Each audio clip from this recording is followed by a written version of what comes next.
Querido Deus Pai, nós somos gratos a Ti, Deus, por tudo que tem nos concedido. Obrigado por este momento tão especial que Tu tem nos proporcionado e está na Tua casa para louvar e glorificar o Teu nome, para cantar louvores a Ti e para Te agradecer pelo dia de vitória que Tu nos concedeste. Obrigado também pela vida dos Teus servos, Pai, que eles sejam abençoados, aqueles que não puderam chegar aqui conosco, que ainda estão pelo caminho ou que não virão, mas que eles sejam alcançados com a Tua bênção. Fortalece e renova também, para que eles continuem na jornada e a cada dia estejam, Senhor, mais ativo e presente na Tua casa, para também Te agradecer pessoalmente, Pai, ó Deus, através da Sua palavra, através da oração, através do desejo e de seja despertado nele a vontade de Te servir cada vez mais. Pai, nos prepara para a Tua palavra nesta noite. Nosso coração, tira toda a resistência, dificuldade, para que ela possa penetrar em nossas vidas e nós entendermos como ela é e como precisa ser entendida. Pai, o Teu servo que vai ministrar, continua dando ele, Senhor, esse conhecimento, ó Deus, essa oportunidade para entender Tua palavra, para a profundidade, Senhor, de buscar as verdades para nos trazer aqui e com facilidade nos transmitir, para que venhamos, Pai, compreender de maneira certa, correta, como sempre Tu tens feito, Senhor, para com as nossas vidas. E é assim que nós oramos a Ti, agradecidos por tudo, em nome de Jesus. Amém. Paz do Senhor, meus irmãos. Amém. Graças a Deus, estamos na casa do Senhor, mais uma terça-feira, para estudarmos a palavra do nosso Deus. Hoje, meus irmãos, nós estamos retomando e recomeçando a série, a sequência do nosso ID. Nós estávamos nas cartas gerais, nas epístolas gerais, e estamos tratando de assuntos dentro dessas cartas, desses livros, tratando de assuntos da teologia sistemática, que é uma organização das matérias da teologia que estudam diversos assuntos dentro do conhecimento teológico, para que nós possamos desenvolver uma sã doutrina, que é o que inclusive nós vamos falar nesta noite, e é o que o apóstolo João se propõe nas suas 3 epístolas. Diferente do evangelho desse mesmo João, que o evangelho de João, ele procura revelar Jesus como o Filho de Deus, como um Deus que se fez carne. Diferente dos outros apóstolos, dos outros evangelhos, o evangelho de João procura mostrar Jesus como o Filho de Deus. As epístolas de João, 1 João, 2 João, 3 João, já tem um sentido um pouco mais doutrinário, para orientar a igreja. E eu coloco aqui para os irmãos, nós vamos, nesse estudo, nessa série que nós vamos iniciar a partir de hoje, dando sequência ao ID, a série, o nome será Somos de Deus. Digamos todos nós, 1, 2, 3 e... Somos de Deus. Você é de Deus. E eu começo pelo capítulo 5, justamente porque no versículo 19 é o versículo-chave da onde eu tirei esse tema para essa sequência, para esta série de estudos que nós vamos fazer na primeira epístola de João. Você vê no verso 19 que ele diz: sabemos que somos de Deus e que o mundo inteiro jaz no maligno, mas nós somos de Deus. E a carta de João, a primeira carta, toda ela tem esse propósito de mostrar quem é de Deus, quem não é de Deus, quem é filho da luz, quem não é filho da luz, como é que um filho da luz, um filho de Deus se comporta, como que um filho, se não é filho da luz, nem filho de Deus, é filho de quem? Do diabo, não tem meio termo. Então ele é muito categórico nessas definições. E nós vamos estudar, dentro dessa primeira epístola, são 5 capítulos, mas nós vamos ter conteúdo dentro da teologia, que nós chamamos, é uma matéria chamada apologética. Nós vamos ter algumas coisas voltados para a escatologia, que é o estudo das coisas, das últimas coisas do tempo do fim. E o centro da epístola de João aqui além da apologética, a apologética, essa matéria da teologia, é a matéria que visa defender a fé. Não é defender no sentido de que Deus precisa de defesa, não. Defender a razão de por que você crê que Jesus é quem Ele é. Não é porque a fé em Deus, irmãos, a nossa fé, a fé cristã, não é uma fé mística, não deve ser uma fé no imaginário, num achismo. Por isso que o escritor aos Hebreus coloca lá a respeito da fé, que ela é o firme fundamento das coisas que eu não consigo ver, mas é a certeza e a convicção das coisas que eu espero. Mas não é uma esperança e nem é algo que eu não consigo ver, que não tem elementos para que me faça crer. Eu não creio no mundo de ilusões. O céu não é um mundo de fantasias. O céu não é um mundo encantado das fábulas engenhosamente criadas. O céu é real, porque a Bíblia diz e descreve como é o céu, e por isso a minha fé está fundamentada. E João procura, nessa epístola, defender o porquê que a fé cristã precisa ser considerada, e isso é a apologética, é a defesa da fé. Nessa primeira carta, inclusive, o tom de escrita, a forma como João fala, é uma forma muito íntima. Ele está escrevendo para uma igreja, e na verdade não é para uma igreja específica. Essa aqui era uma carta circular. Ela não foi dirigida a uma igreja em especial, não foi dirigida para igrejas situadas em determinada região. Ela foi escrita de forma ampla, sem destinatário, de modo que ela andava, e provavelmente é isso que os teólogos dizem, que era uma carta que andava por todas as igrejas, porque ela tem conteúdo geral, tem ensinamentos gerais para instruir a igreja. E o João usa muito de uma linguagem muito peculiar, diferente dos outros apóstolos. Ele fala muito filhinhos, amados. Ele como nós sabemos, é o discípulo do amor. Ele era alguém que recostava, esse João que escreve essa epístola, é aquele mesmo filho de Zebedeu, que era o discípulo amado, que é relatado na palavra, e que é aquele que recostava a sua cabeça no peito de Jesus, que tinha mais proximidade. Então ele fala de forma muito, muito íntima, e descreve a defesa, e faz a defesa da fé, que é a apologética, tem um forte tom apologético, é um forte tom da defesa das Escrituras. E antes de introduzirmos e entrarmos propriamente dito na exposição do livro de João, hoje é mais uma introdução, nós não vamos entrar diretamente, mas para compreendermos o pano de fundo, o contexto de por que João escreve isso. João coloca aqui as doutrinas e conteúdos teológicos, que é o que nós estamos nos propondo no ID. Nós vamos ver que a importância da doutrina, de uma sã doutrina, de uma doutrina saudável, correta, ela faz toda a diferença no modo de viver da pessoa.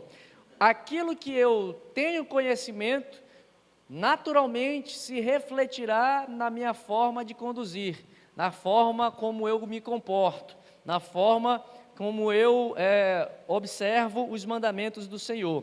E a razão principal que João tem aqui é combater heresias. E o que é heresia? Eu coloco aqui, heresia significa uma interpretação errada das Escrituras. Talvez se você ouvir, isso é heresia, mas o que é heresia? Heresia é uma interpretação equivocada.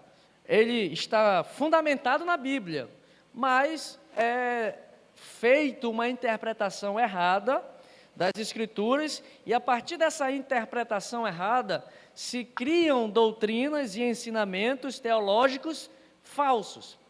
Os falsos mestres, os falsos ensinadores da palavra, os falsos pastores, os falsos profetas, os falsos mestres, são pessoas que fazem interpretação errada das Escrituras e criam doutrinas falsas para conduzir os incautos, os que não conhecem a palavra, para fazê-los desviar-se da sã doutrina. Com as suas teorias inventadas, negam e contrariam a doutrina saudável que é estabelecida nas Escrituras. Jesus, ele foi muito enfático, e os seus apóstolos também, eles foram muito firmes contra a doutrina. Então, irmãos, doutrina, ela é importante. Nós, de tempos em tempos, falarmos na igreja. Nós precisamos enfatizar a cristologia, por exemplo, que é uma das doutrinas que nós podemos extrair de 1 João. Cristologia nós vamos falar mais à frente aqui, é justamente uma compreensão mais acertada de quem é Cristo, não daquilo que eu acho, mas com base nas Escrituras. E para isso eu tenho que interpretar corretamente as Escrituras. Senão eu vou gerar falsas interpretações e compreensões que vão gerar falsas doutrinas. Falsas doutrinas gerarão e transformarão em atitudes erradas, em atitudes que não são condizentes à palavra de Deus. Então, por isso é importante a questão de nós compreendermos as doutrinas bíblicas. Jesus e seus apóstolos se preocuparam bastante nessa questão das doutrinas, e eu tive cuidado de compilar. Eu não quis apenas citar os textos, depois você lê com mais calma todos esses textos aqui, mas eu citei dos evangelhos até Apocalipse, só sobre a preocupação de Jesus, primeiramente nos evangelhos. Nós vamos ver aqui em Mateus, eu separei aqui duas passagens em Mateus, uma passagem em João, do próprio Senhor Jesus falando da importância da doutrina. Ele diz aqui em Mateus 15, verso 9, mas em vão me adoram, e ensinando doutrinas que são preceitos de homens. O que é que Jesus está dizendo? Estão criando doutrinas que não têm base nas Escrituras, são interpretações erradas, ideias erradas, pensamentos errados, não da palavra, mas de homens. E Jesus vai falando sobre isso, os apóstolos vão falando sobre isso, Paulo se preocupou bastante em discipular os seus pastores, jovens pastores, Tito e o próprio Timóteo. Paulo escreve várias vezes tanto para Timóteo como para Tito, a importância que esses jovens pastores precisavam ter da sã doutrina, da compreensão da doutrina bíblica adequada e correta. Inclusive ele diz para Timóteo: tem cuidado de ti mesmo e da doutrina. Cuida de ti, mas cuida da doutrina, não vai interpretar as Escrituras de modo errado. Pedro vai dizer que as Escrituras não são de interpretações particulares e pessoais. A Bíblia não é para ser interpretada de acordo com o que eu acho. Eu acho que é isso aqui e acabou. Não. Tem formas corretas de se interpretar. Tito também foi muito alertado por Paulo. O escritor aos Hebreus fala da importância das doutrinas. Não vos deixeis levar em redor por doutrinas várias e estranhas. O escritor aos Hebreus fala, capítulo 13, verso 9. Paulo, alertando a Tito, ele diz: tu, porém, fala o que convém. Que doutrina? Veja aí, Tito 2, 1. Tu, porém, fala o que convém à sã doutrina, ou seja, fala a doutrina saudável. Fala o que convém falar a respeito da doutrina. Então, a palavra de Deus, ela é enfática. Os apóstolos ensinaram bastante sobre isso. Depois você lê com mais cuidado todos esses textos que eu compilei e coloquei aqui no estudo, para mostrar a importância que nós temos que dar para as doutrinas bíblicas.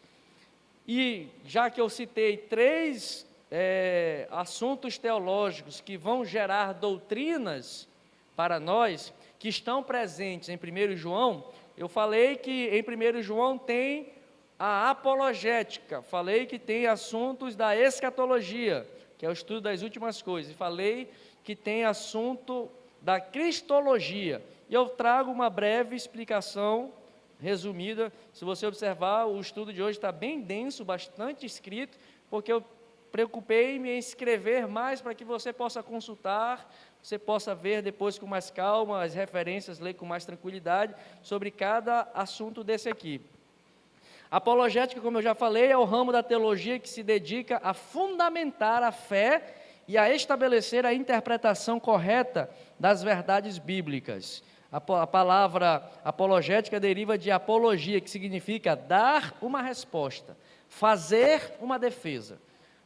Temos que dar respostas para o mundo, para as pessoas que nos perguntam, é a referência de 1 Pedro 3,15 que eu coloco aqui, quando Pedro diz: todas as vezes que vos perguntarem qual é a esperança, qual é a vossa esperança, estejam sempre prontos para responder qual é a razão e o motivo pelos quais você crê e confia naquilo que você diz que confia.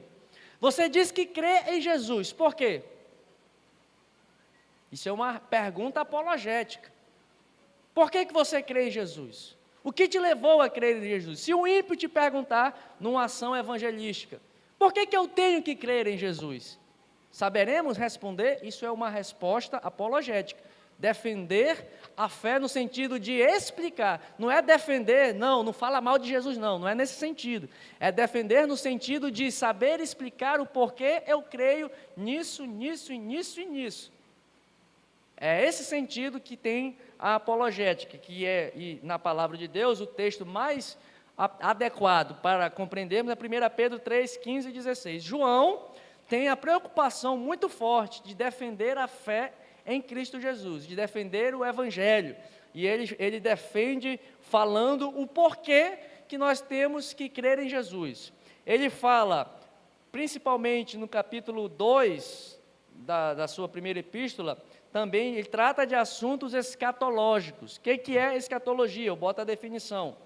É o ramo da teologia que estuda sobre as últimas coisas. É o estudo dos acontecimentos que hão de ocorrer conforme a soberana vontade de Deus. É o que está em Efésios 3,11. Segundo o eterno propósito que fez em Cristo Jesus, nosso Senhor, tudo vai acontecer do jeito, da forma, da maneira que a palavra de Deus nos diz. E quando falamos de escatologia também, nós não podemos ter interpretações particulares e pessoais. Temos que nos aprofundar na palavra de Deus, nos aprofundar nas Escrituras, para que possamos extrair a interpretação correta e adequada. E a escatologia, irmãos, é um dos assuntos mais espinhosos da teologia.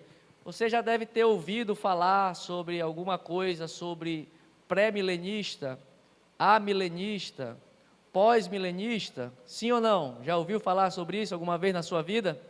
Sim? Já ouviu falar sobre pré-tribulacionismo, mesotribulacionismo, pós-tribulacionista? Já ouviu falar sobre isso?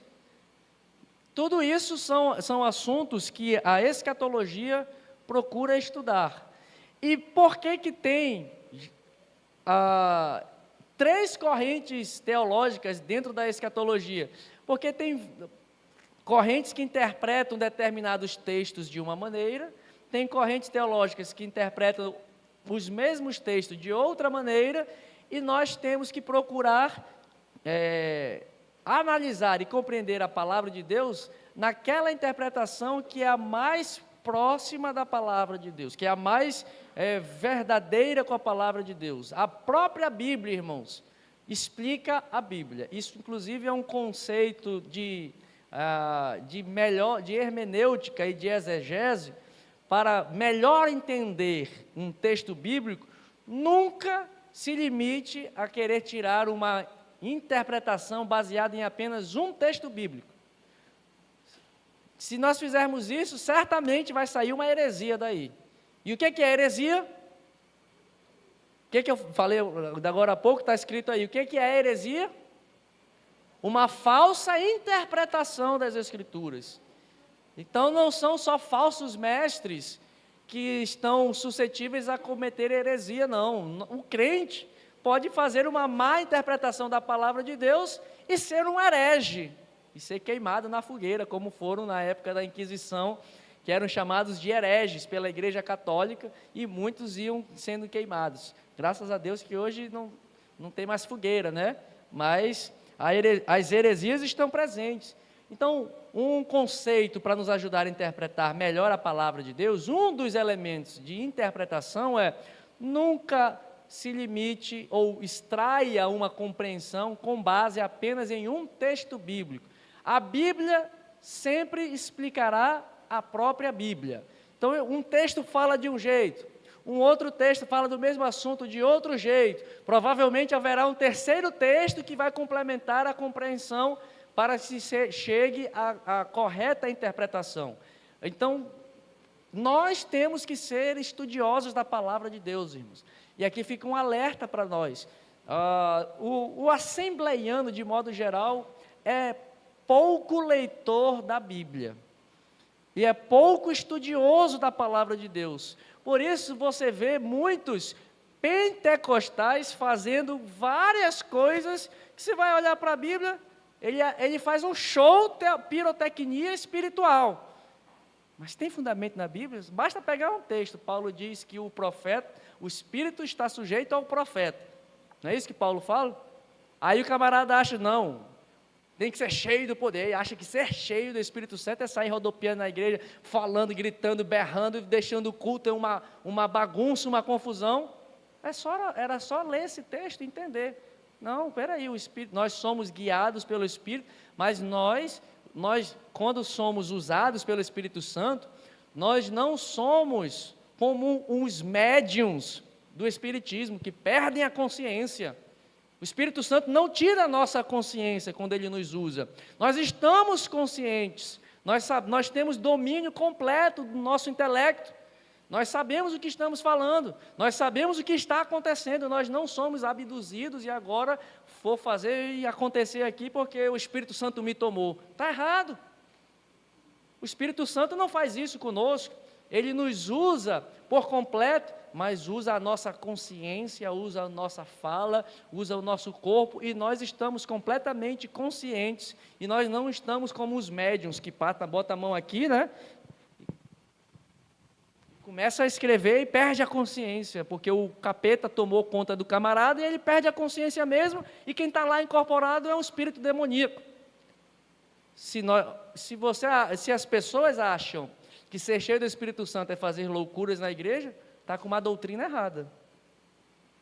A doutrina do Espírito Santo, que é uma matéria chamada pneumatologia, não nos ensina isso. Veja como doutrina errada, interpretação errada, gera conduta errada. Então, temos que ter essa consciência, irmãos, e temos que estudar a palavra de Deus. Temos que meditar na palavra do Senhor, como diz o Salmo 1, de dia e de noite, refletirmos, meditarmos, entendermos, conhecermos, e o Espírito Santo nos iluminará.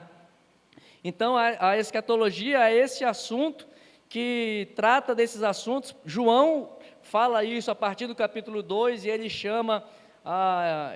usa algumas expressões que se equivalem ao que os profetas no Antigo Testamento falaram. Os profetas falando dos acontecimentos dos últimos dias, chamavam da volta de Jesus ou da vinda do Messias como o dia do Senhor. João diz, já estamos, capítulo 2, versículo 18 de 1 João, ele diz, já estamos na última hora.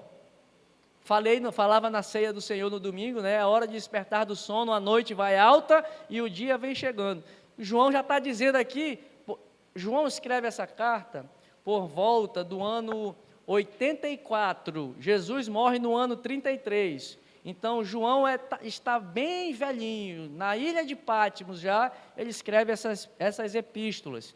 Então foi mais ou menos por volta do ano 84, e lá nesse ano 84 ele já dizia, já é a última hora, pastor Arnaldo. Agora então, já está na prorrogação, se for usar uma linguagem do futebol, né? Já estamos na prorrogação da última hora. Então, João fala sobre isso, quando ele diz do anticristo. quando ele fala do anticristo, ele fala da última hora, já tem se manifestado muitos anticristos, e ele diz, já é a última hora, sabe por quê? Porque muitos anticristos estão se levantando, estão saindo do meio da igreja. Ele diz que é a última hora por esta razão. Isso está no capítulo 2, verso 18. Porque já tem muito anticristo. O que é anticristo? O que é anti alguma coisa, irmãos? O que é anti alguma coisa? Contrário a algo. Contrário a anticristo, portanto, é contrário a Cristo. João está dizendo, já estamos vivendo a última hora, porque já tem muita gente contrária a Cristo, tem muitos anticristos. Meu irmão, se tem anticristo lá atrás, hoje tem quanto?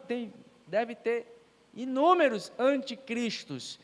E a colocação de João é que eles saíram do nosso meio. O que ele está dizendo? Esses anticristos não estão no mundo não, irmão. Não é o ímpio que está no mundo não. É crente no meio da igreja. Ele está dizendo, eles saíram do nosso meio. Esses anticristos saíram do nosso meio.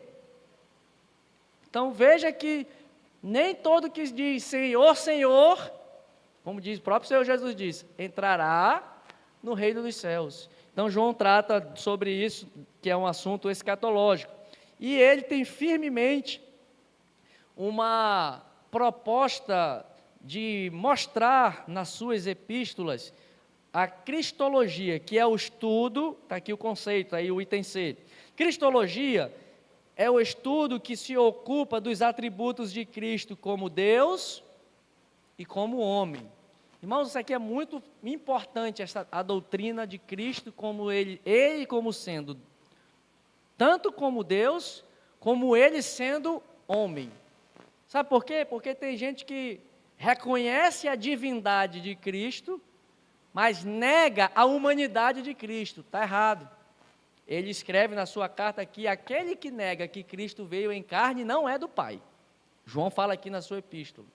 Então não é só dizer que Jesus é o Cristo eterno, Deus, que muitos podem reconhecê-lo como tal, como Jesus como sendo Deus, mas negar que Jesus foi homem, também 100% homem, e os concílios mais adiante da igreja, se não me engano o concílio de Nicéia, que foi ali por volta do ano 300 depois de Cristo, vem afirmar, a igreja, os pais da igreja afirmaram dizendo, Jesus é 100% Deus e é 100% homem. E João tem esse cuidado de mostrar que Jesus é homem, mas também foi Deus. Também é Deus, foi Deus não, é Deus. João é tanto Deus, quanto foi homem, quando veio e esteve em carne. João se preocupa muito com isso, de tal maneira que se você abrir o capítulo 1 de João, da epístola de João, abra aí a sua Bíblia no capítulo 1 da epístola de João, primeira epístola. Outra característica dessa epístola, as cartas, de um modo geral, começam com uma introdução. Eu, Pedro, apóstolo do Senhor Jesus Cristo, escrevo às igrejas que estão na região da Galácia, da Capadócia, da Ásia e da Bitínia, aos eleitos, peregrinos e forasteiros que estão nessa região. Aí o Pedro começa depois a escrever e a falar. Paulo, quando começa a falar também as suas cartas, ele começa, eu, Paulo, apóstolo do Senhor Jesus Cristo, saúdo a todos os irmãos, e ele faz uma saudação breve e começa. João vai direto ao ponto. A preocupação dele em falar de Cristo e de colocar Cristo como o centro da nossa fé é tão urgente que ele pula as introduções, ele não se apresenta, ele não está nem aí para saber, para dizer que ele é o autor, para assegurar a autoria da carta dele, ele já vai dizendo logo o quê? Versículo 1, capítulo 1, versículo 1, ele já começa falando de Jesus, logo de cara. Eu estou falando de cristologia. Qual é o estudo da cristologia? Entender que Deus é homem e Deus, não é isso? Cristologia se ocupa desse estudo, colocar Jesus e apresentar Jesus como Deus e como sendo homem. E ele já começa no versículos 1 e 2 fazendo essas duas coisas de cara. Capítulo 1, versos 1 e 2. O que era desde o princípio. E já entra dizendo, esse que eu vou falar já era desde o princípio, ou seja, já era Deus. Veja que é muito semelhante com o Evangelho de João. Ele começa o Evangelho dele, o capítulo 1 do Evangelho de João, ele começa a mesma coisa. No princípio era o Verbo estava com Deus, e o Verbo era Deus. E o Verbo se fez carne e habitou entre nós, e vimos a sua glória como a glória do unigênito do Pai, cheio de graça e de verdade.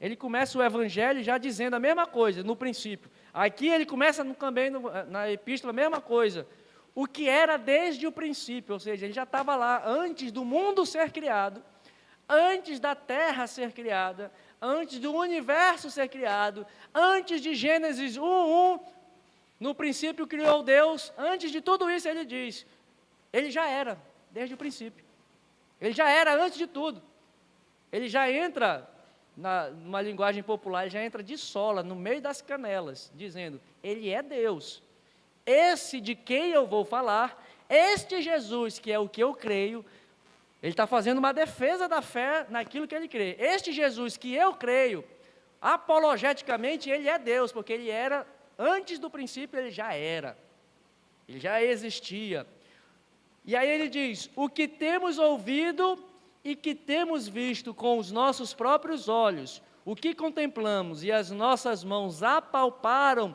com respeito ao Verbo da vida, o que ele está dizendo aqui? Esse que era desde o princípio, antes do princípio, o que ele está fazendo aqui? Você apalpa um espírito, você toca numa alma penada, você consegue tocar no espírito, sim ou não?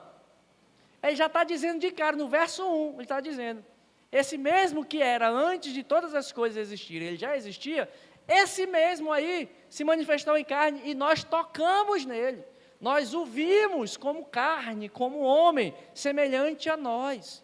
Então isso é uma cristologia de cara que João apresenta aqui, e ele diz com respeito ao Verbo da vida, ele foi tocado, esse verbo que nós não tocamos, eu estou falando aqui, os irmãos não conseguem tocar as palavras que eu falo, os irmãos não conseguem pegar as palavras que eu falo, os irmãos conseguem ouvir. João está dizendo, este que era o verbo pelo qual Deus criou todas as coisas, porque lá em Atos nos diz que por ele, para ele, por meio dele, todas as coisas foram criadas, ele está dizendo aqui, este que foi o Criador, o verbo que Deus usou para criar todas as coisas, nós tocamos nele, porque ele é carne, ele veio como um homem, ele veio à imagem da carne humana que nós temos e que nós somos, então ele é ao mesmo tempo Deus, porque ele era antes do princípio, e ao mesmo tempo ele é homem, como nós.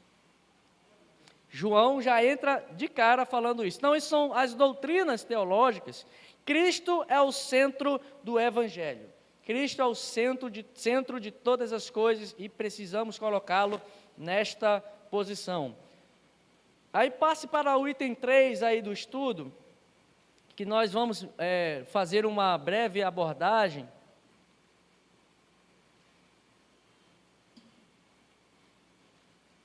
Que isso aqui, irmão, será o pano de fundo ao longo de todo o estudo da Epístola de João. Essas heresias, o que é heresia? Vê se você está acompanhando a mensagem. O que é heresia? Vira a página aí, faz a colinha aí, está aí vira a página. O que é heresia? Interpretação errada, falsa interpretação, que gera doutrina falsa. Interpretação errada das Escrituras, que geram doutrinas erradas e falsas. João está combatendo duas heresias, que eram heresias que andavam e que atacou com bastante força a igreja no início da sua caminhada, ali nos primeiros séculos da vida da igreja. João, inclusive, no capítulo 2, versículo 26, ele diz, isso que eu vos acabo de escrever é acerca do que vos procuram enganar. Está dizendo muito claro, eu estou escrevendo isso aqui porque estão procurando te enganar vocês. Então é por isso que eu estou escrevendo. Olha mais uma vez aqui a apologética, a defesa da fé, indo contra as falsas doutrinas, indo contra o engano. E João refutou, João usou de apologética. Claro, irmãos, essa questão de apologética, isso não tinha naquela época, como nós estamos estudando aqui, apologética, escatologia, isso não era sistematizado. Esse estudo teológico foi depois avançando, mas o que João fez foi a defesa da fé. Então, nós encaixamos isso nesta matéria chamada apologética. Ele refutou duas heresias que assolavam a igreja naquela época, que é o gnosticismo e o docetismo. Você consegue repetir aí comigo? Qual eram as duas heresias? E docetismo. E aí eu escrevo bastante aqui para explicar o que é cada um. O gnosticismo era uma doutrina perniciosa, cruel, maligna, que corrompia justamente o ensino da criação, a doutrina de que Deus criou todas as coisas e que Deus... E qual foi a nota que Deus deu para a criação no último dia? Qual foi a nota? Ele fez tudo, o que ele disse no final? Qual foi a nota que ele deu? Tudo era muito bom, não era bom não, era muito bom, foi de excelência, foi um 10 com louvor.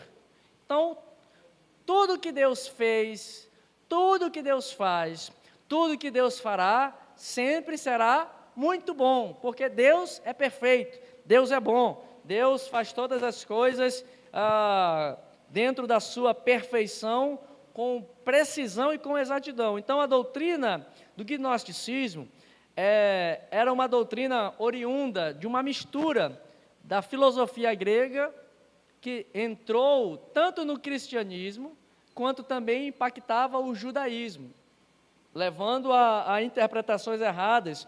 E a essência do ensino gnóstico é que eles acreditavam que a matéria, ou seja, o corpo, tudo o que é matéria é essencialmente ruim, mal, não presta para nada. A matéria, o corpo, segundo esse ensino, era muito ruim, era inservível, não presta para nada. Por isso, era uma doutrina que ia contra o ensino de que Deus criou as coisas sendo boas, estão corrompidas, mas não deixam de ser boas. O salmista no Salmo 19 diz: os céus proclamam a glória de Deus, o firmamento anuncia as obras de suas mãos, um dia faz declaração a outro dia. O que o salmista está dizendo? A criação proclama a glória de Deus. A glória de Deus é imprestável? Não serve para nada? Então, esse ensino, ele levava as pessoas a fazerem uma completa desvalorização do corpo. O corpo não presta para nada. Qual é a consequência disso? Redundava em duas atitudes: libertinagem, já que não presta mesmo, já que o corpo é mau, bora cair na gandaia, bora logo chutar o pau da barraca e bora para os bloquinhos. Bora aí se vestir de mulher nos bloquinhos. Você deve ter visto muita gente vestida de mulher aí, né? Nos bloquinhos. Hoje eu estava chegando fizemos um mini retiro com os jovens aqui, estava andando aqui na Glória aqui, subindo uns blocos aqui de carnaval, tocando. Sei que os homens querem se vestindo de mulher, né? Aí, um monte de macho vestido de mulher. O gnosticismo produzia isso. Já que o corpo não presta, vamos logo cair na gandaia mesmo, porque não presta, e vamos cair na gandaia porque o corpo é mau, então eu vou logo justificar, eu estou fazendo isso porque o corpo é mau, a matéria não presta, a matéria é inservível, é por isso que eu faço o que eu faço, é por isso que eu participo de orgias, é por isso que eu participo de imoralidades, porque o corpo é mau. O gnosticismo gerava nas pessoas esse sentimento de libertinagem. Pode fazer e acontecer porque é normal, porque o corpo é ruim, porque a matéria não presta, a matéria é inservível. E o outro comportamento é o ascetismo. que eu botei entre parênteses aqui, que é uma ideia de asepsia, de limpeza.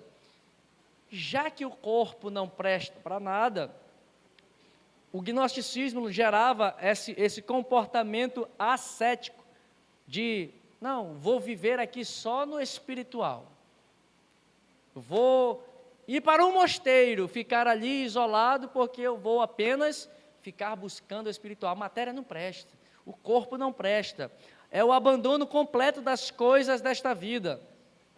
Aí você diz, isso não acontece na Bíblia não, né? Se você ler 2 Tessalonicenses, capítulo 2, versos 10 e 11, aqui é um comportamento gerado pelo gnosticismo, que Paulo combate. Paulo está falando das coisas do fim, está dizendo que não é assim, o mundo não vai acabar de uma hora para outra, tem que acontecer algumas coisas, é apenas ao som da última trombeta que as coisas vão encerrar, ele vai falando.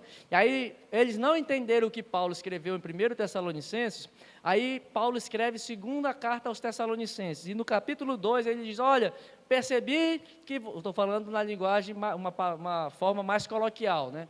Ele percebi que vocês não entenderam direito o assunto lá, e agora estão vivendo aí de qualquer maneira, ninguém mais quer trabalhar, ninguém mais quer fazer as coisas da vida, só esperando Jesus voltar.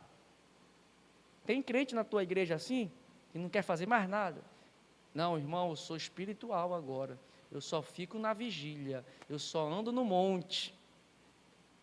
Isso é ascetismo. Não, eu estou só recluso, só vivo para o que é espiritual. Não trabalha não? Aí Paulo escreve, não quer trabalhar não? Também não coma. Quer viver assim, esperando Jesus voltar, olhando para o céu, vivendo de fotossíntese, porque você é tão santinho, então também não coma. O ascetismo era o santinho. Isso era produzido pelo gnosticismo. E como é que se libertava disso? Pela teologia do gnosticismo. Só o conhecimento era capaz de nos libertar desta malignidade do corpo. E não era um conhecimento qualquer, tinha que ser um conhecimento místico, esotérico, uma coisa de um outro plano. Era um conhecimento que só libertaria se fosse obtido por aqueles que já fossem iniciados nesses estudos místicos, ocultos, cabalísticos. Você já viu aquele tipo de crente que só vive caçando mistério? Vive caçando revelamento de por aí? Já ouviu? Já ouviu esse tipo de crente? É crente místico, é crente gnóstico nos dias de hoje, só seguia se houver uns cantalaba cheia lá rabá. Se não tiver isso aí, não tiver um misticismo, se não tiver um mistério misterioso, como diz o Neice ali, mistério misterioso não se liberta. Enquanto que se você for a Deuteronômio, acho que é o 29, eu já até preguei numa ceia aqui, ele diz o seguinte, a palavra de Deus não está tão longe, a ponto de que você diga, não tem ninguém que vá lá buscar e trazer a interpretação dela para mim. A palavra de Deus está perto de ti, no teu coração. Irmão, é simples, é só ler a palavra. Não vá procurar profeta, coisas miraculosas, misteriosas, coisas milagrosas, coisas místicas. Irmãos, nós temos que deixar um pouco o nosso misticismo cristão. Isso é um ensino gnóstico que João está combatendo. E qual era o resultado disso? Se você entender que a matéria é ruim, que o corpo não presta para nada, então você está negando que Jesus é homem. Jesus então não veio em carne, como a palavra de Deus diz. Está vendo o perigo da doutrina? Você está negando que Cristo veio em carne. Você está negando que Cristo morreu como homem. Paulo é muito enfático nessa defesa, quando ele diz o seguinte, olha, Jesus Cristo morreu na cruz, Jesus Cristo, eu até cito aqui, não vou me lembrar direito, mas ele fala, Jesus Cristo, homem. Lembrei, ele escrevendo a Timóteo, há apenas um mediador, há apenas um Deus, e um mediador entre Deus e os homens, Jesus Cristo, vírgula, homem. Então Jesus foi homem. O gnosticismo, falando que a matéria não presta, está dizendo, Jesus não veio em carne. Se Jesus não veio em carne, aquele sacrifício na cruz não é verdadeiro. Se aquele sacrifício na cruz não é verdadeiro, ele não te liberta. Se ele não te liberta, quem que te liberta? O conhecimento místico, cabalístico, misterioso. Está vendo o perigo da doutrina errada, da compreensão errada? E a segunda doutrina que João está combatendo na sua epístola, a segunda heresia, é a heresia do docetismo. É uma derivação do próprio gnosticismo, mas que diz respeito a, inclusive essa palavra, docetismo, significa parecer, ser semelhante. Ele diz que Jesus apenas parecia ter um corpo, era como se ele fosse um holograma. É como se Jesus, ele não veio em corpo, era uma projeção. Ele não tinha um corpo de verdade. Jesus não tinha um corpo humano, ele era como um fantasma. O docetismo sustentava isso, ele não tinha substância material, ele não tinha corpo. Por isso João, na sua primeira epístola, no início, ele já diz, nós apalpamos e tocamos no verbo vivo de Deus, porque ele veio sim em carne, e eles negavam que Jesus estava em carne, e eles inclusive diziam o seguinte, Cerinto foi um cara que aprofundou ainda mais essa heresia.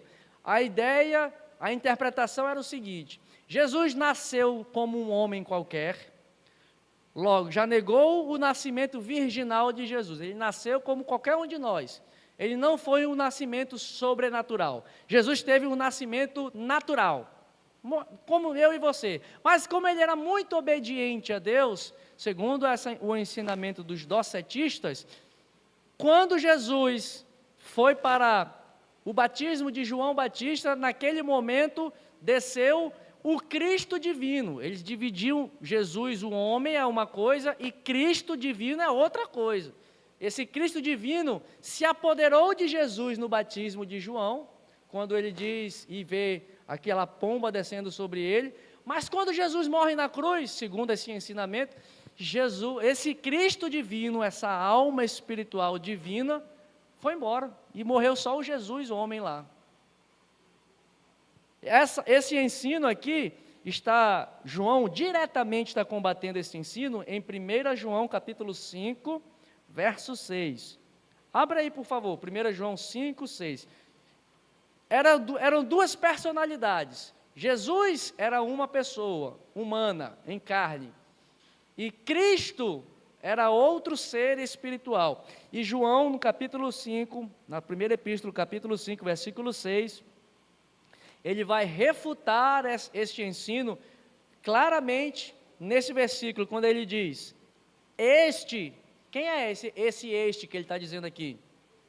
Quem é esse este? Este Jesus é aquele que veio por meio de água. O que ele está se referindo à água? Ao batismo de João, que era esse ensino. João batizou ele nas águas, essa alma, esse espírito sobrenatural desceu sobre esse Jesus, o homem normal, e ali se transformou em um ser mitológico. João aqui está dizendo, este Jesus é aquele que veio por meio da água, como foi feito em João, mas também veio pelo sangue, ó.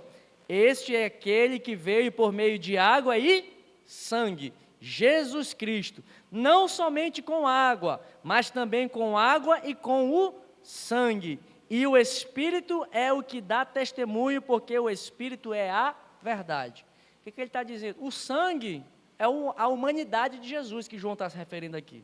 Jesus nasceu de forma sobrenatural, João está dizendo, Jesus veio em sangue, o nosso Salvador foi um enviado de Deus, da maneira como as Escrituras revelam, aquele que veio de forma sobrenatural, com uma concepção sobrenatural, fruto do Espírito Santo que semeou no ventre de Maria. Ele veio em carne, ele veio em sangue, nós o apalpamos, e ele também veio por meio da água, ele também estava cheio do poder e do Espírito Santo do Senhor, e ele também estava como Deus. É o que João está dizendo aqui para refutar estes ensinos. Então, meus irmãos, são essas duas heresias que João está combatendo na sua primeira carta. Ele, inclusive, já citei esse versículo, que Paulo, se preocupando sobre a humanidade de Cristo, ele escreve 1 Timóteo 2, verso 5. Então, João se preocupa com isso. João se preocupa em afirmar que Jesus é ao mesmo tempo divino e ao mesmo tempo homem humano. João qualifica esses falsos mestres como anticristos que saíram do meio da igreja, e o surgimento desses teólogos é o sinal da última hora. Cuidado, irmãos, com ensinamentos. A doutrina é importante para nós não sermos enganados. E aí eu trago aqui, para nós encerrarmos, algumas heresias contemporâneas que estão no nosso dia a dia, porque os homens, eu cito aqui Romanos 1,30, os homens são inventores de males. O tempo mudou, nós estamos vivendo uma era completamente diferente e um tempo completamente diferente do que João viveu, mas os homens continuam os mesmos, maus. E naquilo que Paulo escreveu a Timóteo, hoje os homens são amantes de si mesmos, têm comichão nos ouvidos quando escutam a palavra de Deus, ou seja, não querem ouvir a sã doutrina. Falar sobre pecado, falar sobre inferno, falar sobre volta de Jesus, não, isso não pode ser falado. Nós não podemos falar sobre isso. Tem certas verdades bíblicas que nos dias de hoje são esquecidas ou até afastadas do meio da igreja, porque não pode falar. E aqui eu trago três heresias que estão presentes. Eu não sei se você já ouviu com esses nomes, mas você certamente já viu sendo falado e dito, que é o liberalismo, o misticismo e o pragmatismo. São coisas que estão no meio de muitas igrejas, que corrompem a doutrina saudável, no meio de muitas igrejas, que nós temos que nos atentar. O liberalismo teológico, que é das heresias dos nossos tempos de hoje, do tempo que nós vivemos, é que eles negam que a palavra de Deus é a verdade, negam a inerrância da palavra de Deus, negam que a palavra de Deus é suficiente para nos conduzir e nos mostrar a salvação.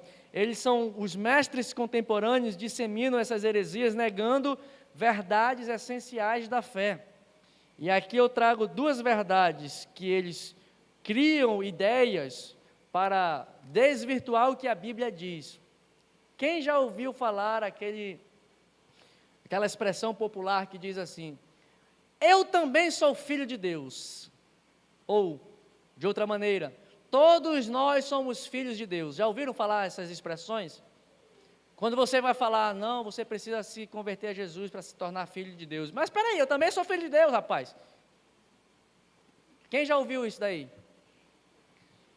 Você já viu isso? Então isso é o que nós chamamos, dentro desse liberalismo teológico, da paternidade. É um ensino que está muito presente na maçonaria, no espiritismo também, e em muitas igrejas, que é a paternidade universal de Deus. Ou seja, Deus é pai de todos.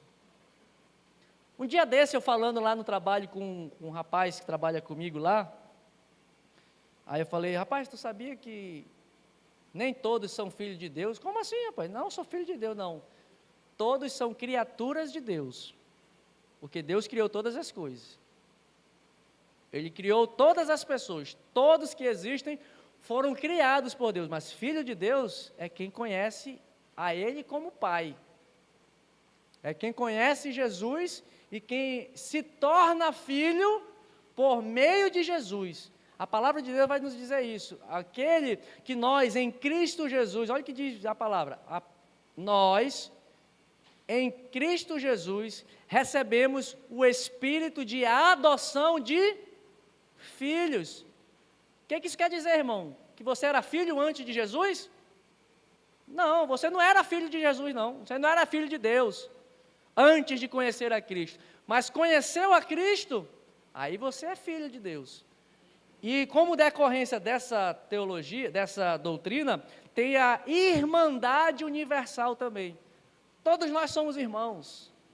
Não, peraí, eu sou irmão da Cristina, do Elton, do Everton, do Mozanido. Por que eu sou irmão deles? Porque nós temos o mesmo pai. O mundo tem o pai da mentira. Eu não sou irmão do mundo. Eu sou irmão de quem é filho do meu pai. O filho do meu pai é o Pai Celestial, que me conectou a Ele por meio do sacrifício de Jesus, que eu recebi a condição de ser chamado Filho de Deus por esse Jesus. Paulo escreve isso. E a todos nós deu-nos o direito de sermos chamados filhos de Deus.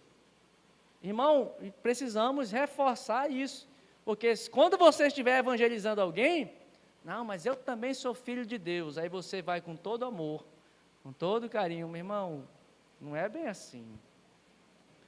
Aí eu comecei com esse meu colega dizendo assim, tu já viu aquela história de que pai é quem cria? Né? Não é o pai biológico, mas é o pai é quem cria. É a mesma lógica. Eu não sou filho, vamos supor que eu não conhecesse o meu pai, que eu não conhecesse, o meu pai me gerou e sumiu no bredo, e não conheci.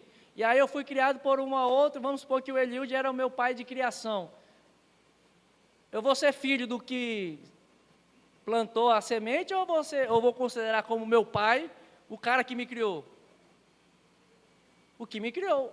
É a mesma lógica, se você trouxer para a palavra de Deus, trouxer para o relacionamento entre Deus e Pai, Deus criou, mas Ele só chama de filho quem vem pelo caminho da cruz. Isso está nos nossos dias, isso está presente. Qual é o problema da paternidade universal? Se todos somos filhos de Deus, olha só o problema deste ensino. Se todos são filhos de Deus, para que serve Jesus?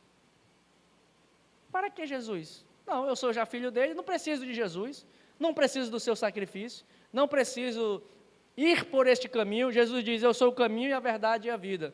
Se Deus é Pai de todos, então todos os caminhos levam ao Pai, esquece Jesus, eu vou seguir Maomé, eu vou seguir a Buda, eu vou seguir Hare Krishna, porque Deus é Pai de todos. Eu trago uma citação, depois você lê aí, uma citação da maçonaria, que enfatiza justamente essa questão da paternidade universal. Você sabe como os maçons se chamam? Sabe como é que o maçom se chama? Irmão. São crentes. São tão crentes quanto nós. Irmão fulano de tal. Olha que a maçonaria declara. Ao altar da maçonaria, todos os homens trazem suas oferendas votivas. Em volta dele, todos os homens tenham recebido seus ensinos de Confúcio, de Moisés, de Maomé, ou do fundador da religião cristã. Quem é o fundador da religião cristã, irmão?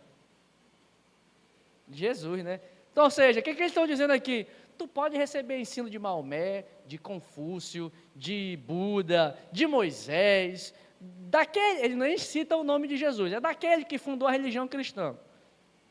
Desde que creiam na universalidade da paternidade de Deus e na universalidade da irmandade dos homens.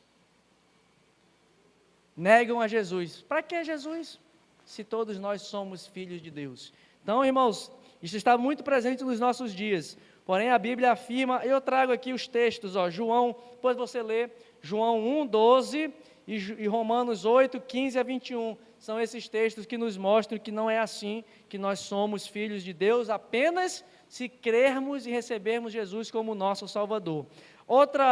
Isso aqui está muito em moda, misticismo sincrético. O que é sincretismo? Mistura.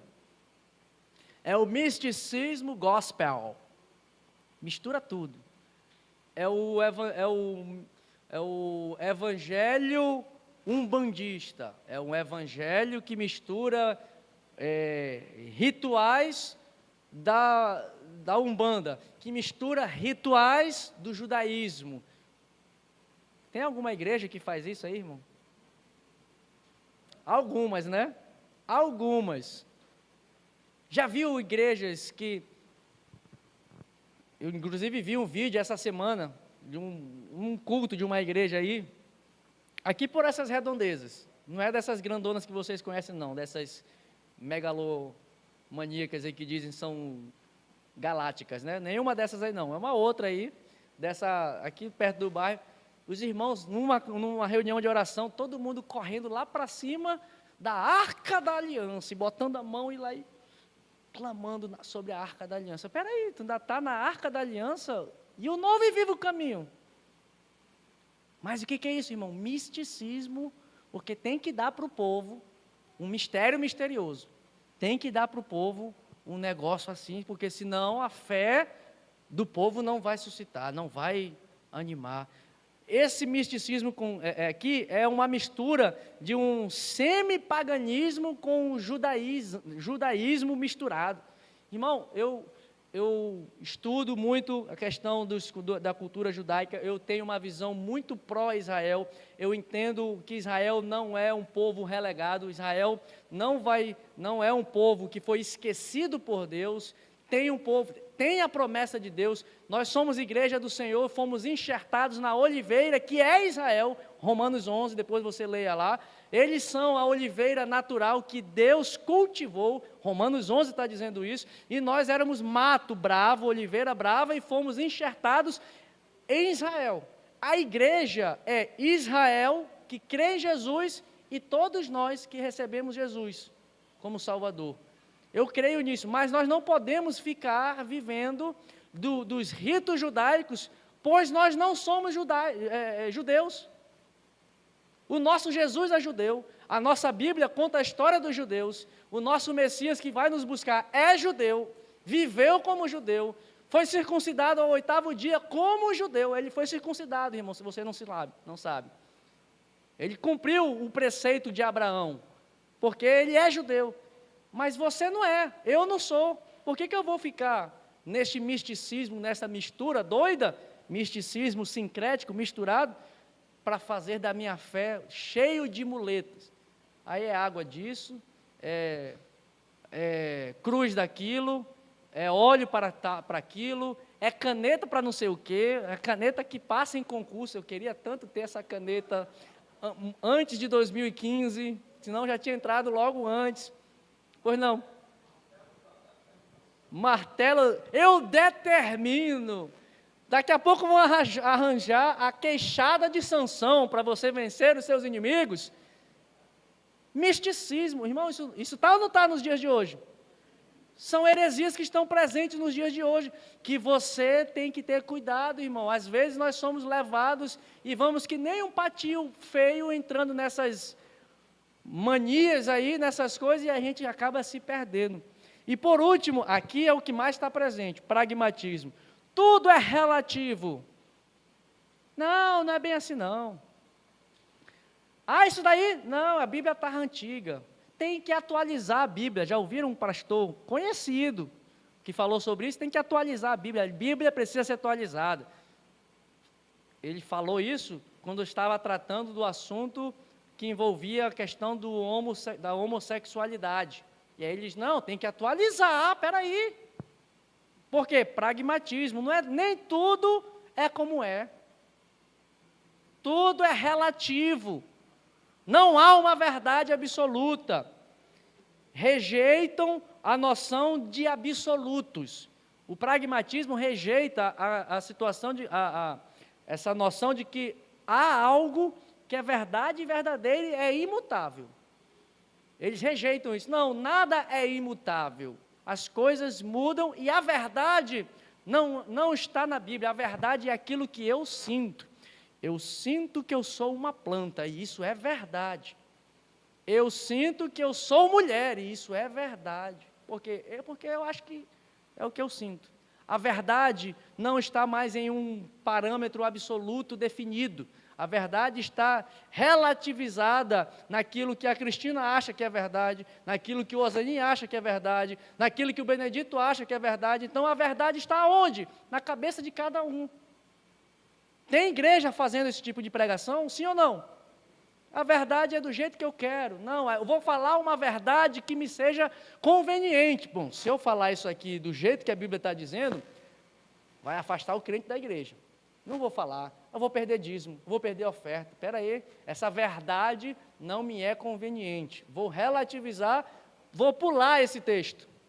Vou passar adiante, eu vou esquecer isso aqui, porque isso aqui, sabe como é, né? Moisés era um cabra muito antiquado, lá 3.000 anos antes de Cristo, esse cara estava maluco de pedra, escreveu ainda na pedra ainda, já está digitando no computador, então vamos atualizar esse negócio. Tudo é relativo. Eu quero fechar esse estudo, pega a sua Bíblia aí rapidinho, vamos fazer uma jornada rapidamente aqui em 1 João, mostrando como João combateu esse relativismo. E ele traz alguns categóricos absolutos, é o que eu chamo aqui, categóricos absolutos. Ele utiliza de categóricos absolutos, falando e usando uma expressão. Nisso consiste, parará, parará, parará. Nisso consiste tal coisa. Ao longo da sua carta, ele vai falando várias vezes essa expressão para mostrar e essa expressão, nisso consiste, ele está dizendo, isso aqui é absoluto, isso aqui não tem relativização não, isso aqui é o que é. Primeira epístola de João, vai capítulo 2, versículo 5, está o texto transcrito aqui, depois você lê com mais calma. João 2,5, aquele entretanto que guarda a sua palavra, nele verdadeiramente tem sido aperfeiçoado o amor de Deus. E nisto sabemos que estamos nele. Como é que se sabe que se está nele? Aí você vira a página aí, versículo 6. Aquele que diz que permanece nele, esse deve também andar assim como ele andou. Então não tem como dizer que está em Jesus e não andar como Jesus andou. Isso é um categórico absoluto. Se você diz que está em Jesus e anda de forma diferente que Jesus andou, você não está nele. Não tem meio termo. João não deixa uma interpretação mais ou menos. Ele diz, ou é ou não é. É preto no branco, é assim que é. Olha o que ele diz aqui, agora você vai lá para capítulo 3, outro categórico absoluto, no capítulo 3, versículo 10. Esse aqui é brabo. Nisto são manifestos os filhos de Deus e os filhos do diabo. Tem 2 pontos aí na sua Bíblia? Tem 2 pontos? Significa que ele está dando um conceito, e está dizendo uma verdade absoluta. Quer saber quem é filho de Deus e quem é filho do diabo? Olha o que ele diz. Então, todo aquele que não pratica a justiça, não procede de Deus. E nem aquele que não ama seu irmão. Então, quem é filho de Deus? Por lógica e definição de João aqui. Quem é filho de Deus? Quem pratica a justiça e quem ama seu irmão. Se você não ama o seu irmão e não pratica a justiça, é filho de quem? Não responde não, irmão. Responde não. João está dizendo aqui, mas você entendeu a mensagem, né? Obrigado. Não fui eu quem disse, foi João quem falou.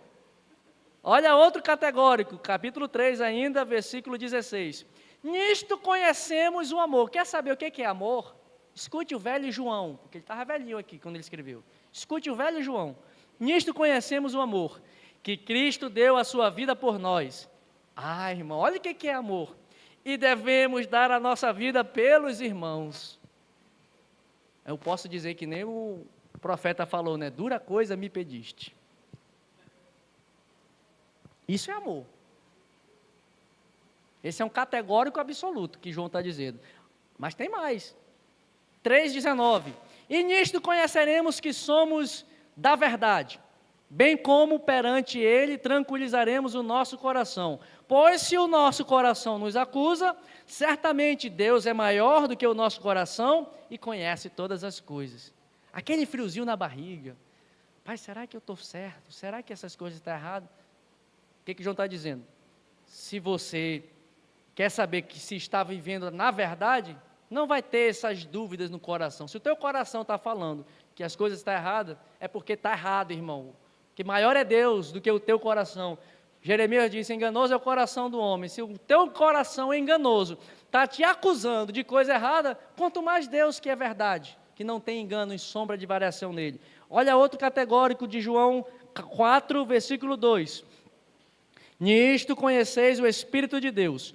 Todo espírito que confessa que Jesus Cristo veio em carne é de Deus. Olha de novo ele falando da humanidade de Jesus. Quer saber se a pessoa tem o Espírito de Deus? Aquele que diz que Jesus veio em carne, esse daí tem o Espírito de Deus. Porque só o Espírito de Deus nos dá essa revelação. Tem o 4:9 também, ele fala sobre isso. Tem um outro categórico, depois você lê. O 4:10 tem um outro categórico absoluto. Ele fala mais sobre o amor, no 4:10. O 4:13 tem outro categórico absoluto. Nisto conheceremos que permanecemos nele e ele em nós. No 4:17 tem um outro categórico absoluto. Nisto é em nós aperfeiçoado o amor, para que no dia do juízo mantenhamos confiança. Vai para o capítulo 5, outro categórico absoluto está no capítulo 5, verso 2. Nisto conhecemos que amamos os filhos de Deus, quando amamos a Deus e praticamos os seus mandamentos. Então, João está aqui destruindo com qualquer ideia relativista. Ele está destruindo e nos ajudando a trazer esta ideia de que há uma verdade absoluta. Não se intimide, não baixe a cabeça, tenha consciência, tenha conhecimento da fé que você professa, tenha compreensão das Escrituras para defender neste mundo de relativismo aquele Jesus que você aprendeu a caminhar, aquele Jesus que você experimentou de andar com Ele.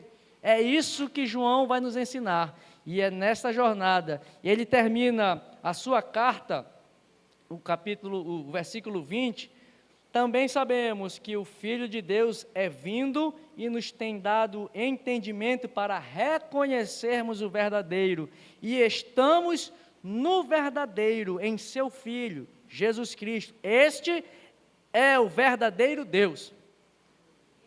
Se ele falou lá no 4 que aquele que tem o Espírito é aquele que reconhece Deus, Jesus, vindo em carne, ele termina a epístola dizendo, ele também é Deus.